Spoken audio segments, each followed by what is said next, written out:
प्रीतम चला उठणं लावून घ्या, चला पटकन. नाही नाही, त्याच्या आधी आदित्याचा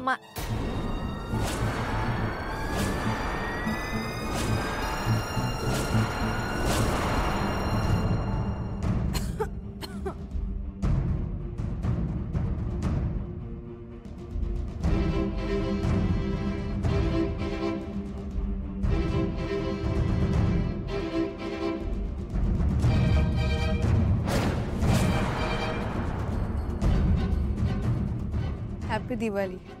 हॅपी दिवाळी.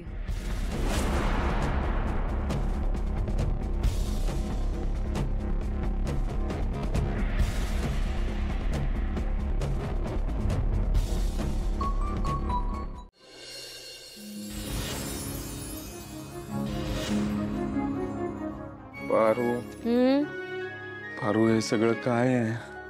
आदित्य सर, आपल्याला आता मस्तपैकी कंदील तयार करायचा आहे. पण मी नाही केलंय कधी. अशा काही टेन्शन घेताय तुम्ही? मी आहे ना, मी शिकवते तुम्हाला. आणि मला ना मस्त कंदील तयार करता येतो बघा. हे बघ, हे पण मला काय वाटतंय की हे तर बघा इकडे तर हे तू काय करतेस? तू हे चुकीचं बनवतेस. पहिले आपल्याला हे घ्यायचं आणि ह्याला सगळीकडे चिपकवायचं आणि मग आपल्याला ह्याचा साचा बनवायचा आणि मग आपल्याला कागद लावून ह्याला डेकोरेट करायचं. एक मिनिट, आधी आम्हाला सांग, कोण आहेस तू? नाव काय आहे तुझं? माझं नाव गोपाळ. तुम्हाला माहितीये का, ह्या चाळीत माझ्यापेक्षा चांगला कोणच कंदील बनवू शकत नाही. दरवर्षी मी बनवलेला कंदीलच चांगला असतो आपल्या चाळीतला.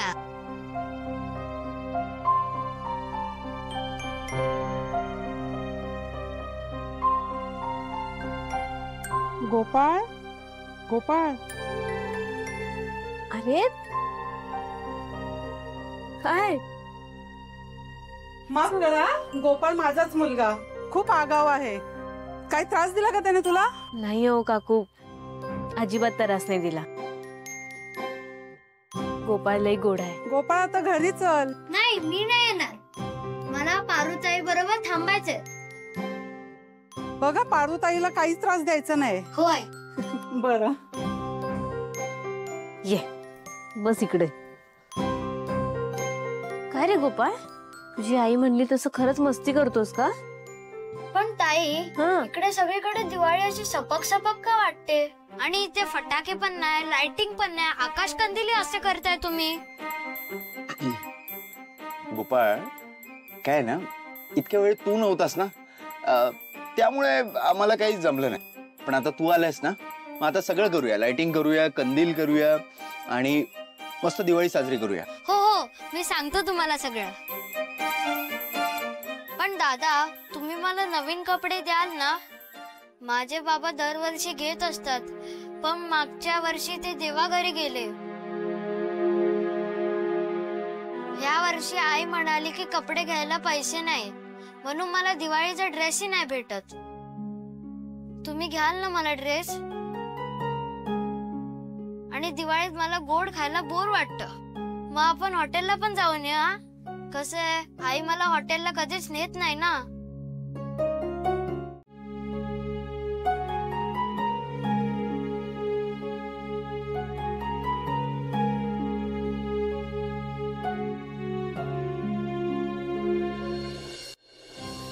गोपाळ, पाव किलो शेंगदाणे बिली. हा. लिहितोयस का? हो. हा. गोपाळ, ते अर्धा किलो पोहे बिली. हा. ली पटापटा पटापटा ली. हे झाले, शेंगदाणे झाले, साखर झाली, रवा. हा गोपाळ, अर्धा किलो रवा बिली. पटापटा लिहा. अर्धा किलो नाही नाही नको, पाव किलोच ली. ठीक आहे, ठीक आहे. कसली यादी चालू आहे बघू रे? अर्धा किलो साखर, पाव किलो रवा, पाव किलो तूप. बापरे, खूप मोठी यादी आहे.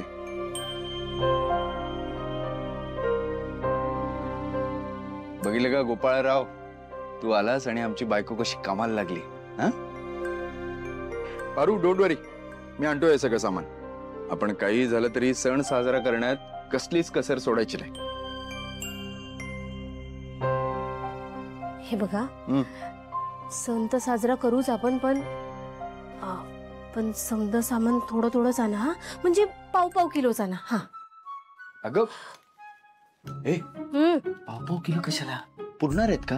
का नाही पुरणार? असं काय करताय तुम्ही? मी आहे ना, मी पुरवून येईन, समजा मी बागवून येईन. तुम्ही नका ना काळजी करू, तुम्ही घेऊन या ना पटदिशी. अगं असं काय करतेस? तू आहे, मी आहे, तो गोपाळ आहे, आजी आहे, कोणाला द्यायचं राहिलं काही तर असं मोजून मापून कशाला काही करायचंय? असं काय करताय तुम्ही आदित्य सर? हे बघा, आपणच नाही, इथली बरीच अशी माणसं आहेत की कमी सामान आणून खात्यात. त्यामुळं कसं आहे ना की अन्न वाया जात नाही आणि पैशाची बचत बी होते. कमाल आहे बाबा तुम्हा बायकांची. कमी सामानातही किती आनंदाने सण साजरे करू शकता तुम्ही. मग आता जा पटदिशी.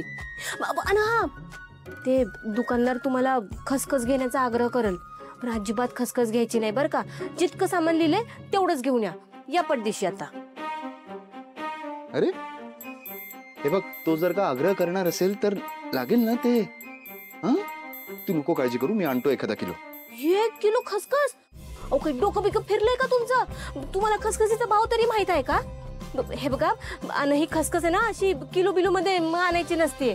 तुम्हाला सांगितलं तेवढंच करा ना प्लीज, जा ना आता. अरे नाही माहिती कितीला असते. जाऊ द्या ना आदित्य सर, तुम्हाला काय करायचंय त्याच्याशी? आणि तसं बी त्या खसखशीच्या भावात आपल्या महिन्याभराचा किराणा भागल. ती खसखस आणायची काय बी गरज नाही. तुम्हाला सांगितलं तेवढं पटदिशी घेऊन या.